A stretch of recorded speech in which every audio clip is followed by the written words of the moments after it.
Cha. Each get me a beer, but first let's see it again in super slow motion.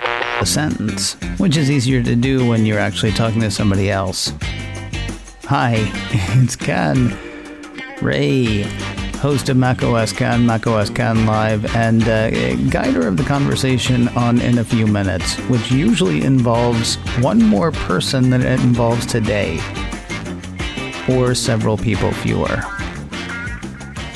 With the special events coming up for Apple over the past actually several weeks, I've been finding myself in a position of, okay, well, I can't do a full week with somebody, so I'll just find somebody for Monday and I'll find somebody for Tuesday, and then I'll find people for after the event for Wednesday, Thursday, Friday.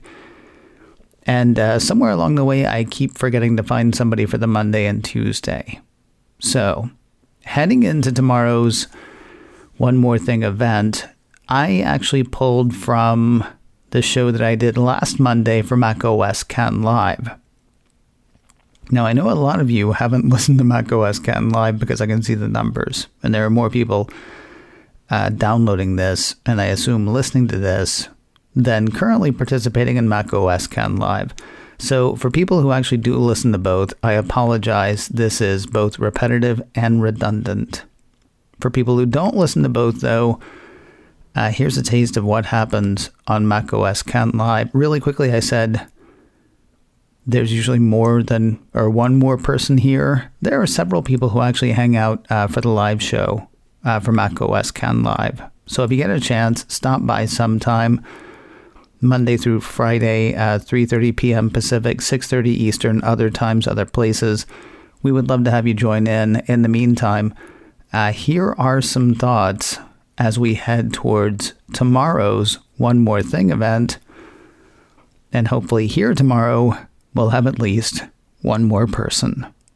The one thing that we know that we're going to see, and we don't know it, but we know it, because we're gonna, is an Apple Silicon Mac. It's ridiculous to think that that might not happen. Right now, the rumor is there are going to be 3 Apple Silicon Macs. I don't see why there couldn't be more. I want to say I said here, actually last week or the week before, everybody keeps saying, well, we know they're going to start at the low end. We know they're going to start small. And we don't know that. We know that a lot of people thought they would do that, and certainly that would be the safe way to go. But what I pointed out here last week was Apple actually said, and if you want to see one of these things running, you've been seeing it running because we've actually been powering a lot of this WWDC presentation using Apple Silicon. Now, obviously, they're not doing that on a 12-inch MacBook or a 13-inch MacBook Air or whatever, 13-inch MacBook Pro. They're doing that with some heavy-duty hardware. So why everybody said, but they're going to start at the low end for the consumer device, it seems like a safe thing to do. It seems like a way to put your toe in the water. They didn't put their toe in the water when they did the Intel transition. They started, I want to say, with an iMac. I can't remember off the top of my head. Please don't quote me on that. I know, though, that they didn't start with some tiny device that nobody would care if it failed. They started with one of their machines. To say they got to start with a low-end machine this time seemed a little bit, kind of crazy to me. Now, VentureBeat says that this event is Apple Silicon Mac or Apple Silicon Macs, and that is it. They could absolutely be 100% right. At the same time, iMore says, no way. iMore says there's got to be more stuff there. Now, here's the thing. I can see the logic of both of these sides, right? Because what iMore is, let me start with VentureBeat. What VentureBeat is saying is this is the end of the presentation. In a normal year, Apple would have 1, maybe 2 presentations, probably 2. One that's about the iPhone and the other that's about something else. This is, of course, not a normal year. Apple hasn't been dragging everybody from one coast to the other or from, one part of the coast to the other or anything like that. Apple has instead been doing these really neat infomercials. Last about an hour, maybe a little bit more, depending on if you're talking about WWDC or Time Flies or High Speed or what. Rather than having, 1 or 2 events where they bring everybody out, they've sort of been doling out the product releases in the fall. And so VentureBeat's argument is this is one more thing. There's the thing about the Apple Watch and the iPad. Okay, there's the thing now about the HomePod Mini and the iPhones. But there is one more thing, and that one more thing is this November event. iMore, on the other hand, says they're not going to do this just for a Mac. They think there are a bunch of other things that could be introduced out there. Trying to remember what some of them are. Why should I remember, though, when I remember I have it right here? There are, of course, the Apple, the AirTags, which are Apple's theoretical competitor to Tile. They're the premium over-the-ear Apple-branded headphones that we keep hearing about. There is a more powerful Apple TV possibility. And then iMore actually finished their list with another surprise.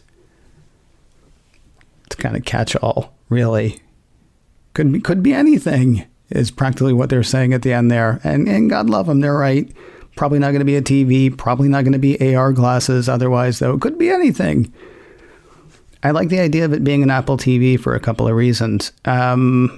First of all, it was a very colorful logo. If you haven't seen the thing, you can go to Apple's event page, apple.com/event. You can also go to YouTube and look for the placeholder video that they put up, because they've already put up a placeholder video for the thing next week. YouTube, by the way, is the way to watch that, because YouTube knows how to deliver video. When I was watching the high-speed event just a few weeks ago, I was watching it through Apple's event page on Apple TV, and it kept stopping. And I kept having to exit out and go back in, exit out and go back in. And finally, I just went to YouTube on my Apple TV. And it was clear sailing the rest of the time. So that's the way to watch it. Anyway, they've already prepared for that.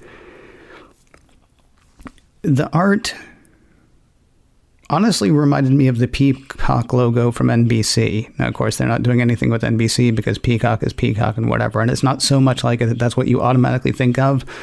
But there's the full spectrum of color, and there was the motion. And I thought, it's not going to be a TV event, but that wouldn't surprise me to see there. Also, where they are trying to make Apple Arcade more of a thing. Played a lot of Apple Arcade over the weekend, actually, because I got the Apple One thing, which includes Apple Arcade. And just like I said I would do, went back in, found a bunch of games, played a few for a couple of hours, can barely remember the names of them anymore. I'm sure I'm not going to go back to it anytime soon, except we're talking about it now, so maybe I will go back to it sometime soon. I think it's been 3 years since the last time they updated the Apple TV. Even if it's not a big deal, even if they don't talk about it from the stage or, in the actual prepared event, it would not surprise me to see an Apple TV next week, because processor for the Apple TV is getting a bit long in the tooth.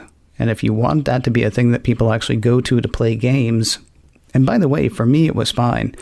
A friend of mine who is more of a gamer than I am said there was a little bit of lag. There was a little bit of je ne sais quoi. There was a little bit of something that made it not quite right. She thought it might have been the controller, actually, because I've got one of the Nimbus Steel controllers. Because when they first introduced games, I thought, oh, this will be fun to try out. I was amazed, honestly, that the thing still worked, because I can't remember when I changed the batteries. Because one of them is a battery one, the other one's charged, and you don't care about all of my personal electronics. Anyway, a TV would not be an Apple TV, and I don't mean a full-on television, obviously, because that's never going to happen. Shouldn't say never. I should also stop hitting the microphone and the desk. I mean another one of the hockey pucks or something along those lines. Wouldn't surprise me. Obviously, that's not going to be the thing they finish with. That's not going to be the... And one more thing, the same silly thing that we've been selling here for like 8 years. That would be funny, though. There's also, iPhone socks. Could be that. Colorful. Ridiculous. You wouldn't see that coming. See, because that's the thing. That's the thing about one more thing. And I don't. You remember when you didn't expect one more thing? And then there was one more thing, right? That's the one thing that makes me wonder if there's going to be something besides the Max, something bigger, maybe something aspirational. And I know that's probably just wanting to wake up on Christmas morning to snow outside and presents you never expected. It's wanting something new, something different, something you don't expect. Because that's what one more thing was, even though a lot of times it was something we expected. The last time I remember Tim Cook actually using the phrase "one more thing" was when he introduced Apple Watch, right? And we all knew that something was coming in wearables that day, but we didn't know exactly what. We thought it was going to be a fitness band. Maybe it would be a smartwatch. Nobody expected exactly what we got. And so even though we all knew there was going to be one more thing, we didn't know what the one more thing was. The kid, quote unquote, the kid in me wants the one more thing to be something unexpected. Obviously, what I really want it to be is AR glasses, and I think we're still way too early for that. I don't think that's going to happen. There is another AR Easter egg in the invitation that Apple sent out. And this one, unlike the last ones, seems to actually have a hint as to what we're going to get. And the hint is a MacBook. I mean, it just is. If you haven't done it yet, what you can do is you can go on your iPhone. I don't think on your iPad, but on your iPhone, you can go to apple.com/event. There is the invitation there. If you tap on the black Apple logo in the middle of the screen, it'll do the whole thing where all of a sudden you're looking at your room and it says, point your phone at the floor and move it around. And then once you do that, or a flat surface, I guess. And then once you do that, this Apple logo appears, but it's laying flat. And then all of a sudden it rises up like the laptop or like the lid of a laptop. Excuse me. Manhole covers? Maybe they're doing manhole covers. Probably they're doing a laptop or a few laptops. So yeah, I'm not going to be disappointed by that. It raises just a whole bunch of other questions for me if they go into laptops, because they're having an event for laptops. The events are about things that you want to get people excited about, right? With the exception of WWDC. And even that tends to bring a little bit of sizzle for the casual viewer. What's going to get people excited about the laptops they could go ahead and buy right now? Unless there's something different. What I found myself wondering earlier, and I'm not saying this is going to happen, it just occurred to me it's a thing that could. Is Apple about to salt the earth on price? They're never going to get as low on price as a Chromebook, but is the price of a MacBook or a MacBook Pro or a MacBook Air or a MacBook Apple or an Apple Book or whatever the heck they're going to call it, the Apple Silicon machines, could the price of that be something that can't be ignored? Because I'm assuming that is one of a few things keeping people out of the Mac right now, is the perception that it costs too much. If they actually lower the price on a MacBook and then they actually start advertising the fact they're lowering the price on the MacBook, does that bring people in droves? Now, there are still few people that are going to be on the outside. Anybody who's interested in virtual reality is not going to come over to the Mac. Anybody who's a hardcore gamer is not going to come to the Mac. Can Apple play with price on this? And more to the point, will they play with price on this? Because of course they can. They've got more money than Croesus. So, I mean, they could easily lower the price. What I'm wondering is that something that they would think about doing to get people onto this new architecture? I also wondered if moving the Mac to the A-series processors changes the way people interact with Macs or changes the way people buy Macs. That's actually two things. I apologize. Changes the way people interact with Macs on a retail basis versus changes the way we actually use the Mac. Because the way we use the Mac is going to change when they introduce Big Sur and whatever comes after that. Copperopolis, that's a city in California. It would be hilarious if they named one of their operating systems Copperopolis. A-series gets updated once a year. I know one of the things that has frustrated... Siri just turned on my iPad for some reason. I know one of the things that's frustrated Apple for a while is the fact that they're sort of beholden to somebody else's upgrade cycle. Would they... where they're coming out with new A-series processors every year at least... does this change the way they encourage people to buy Macs? Would lowering the price of a Mac actually make it so that people would buy them more often, treat them more like an iPhone, where you don't necessarily get it every year, but you might get it every couple of years? And then I was thinking about the Apple for Life thing that we heard about a few weeks ago. This was a thing where Apple actually applied for a trademark. It was from CNBC, got it here. I want to say it's in Hong Kong. And the Apple for Life thing was not a gang. I would also say it's not a cult, but there might be people who would argue. What the trademark actually seeks to cover is the use of the phrase for retail store services and retail store services provided via communications networks, as well as financial services, financing services, banking services, financing of loans, extension of retail credit, installment loans, and lease purchase financing. This is basically what Tony Sacconaghi has wanted Apple to do for so long now. Get into subscriptions for hardware. Get into bundles for hardware.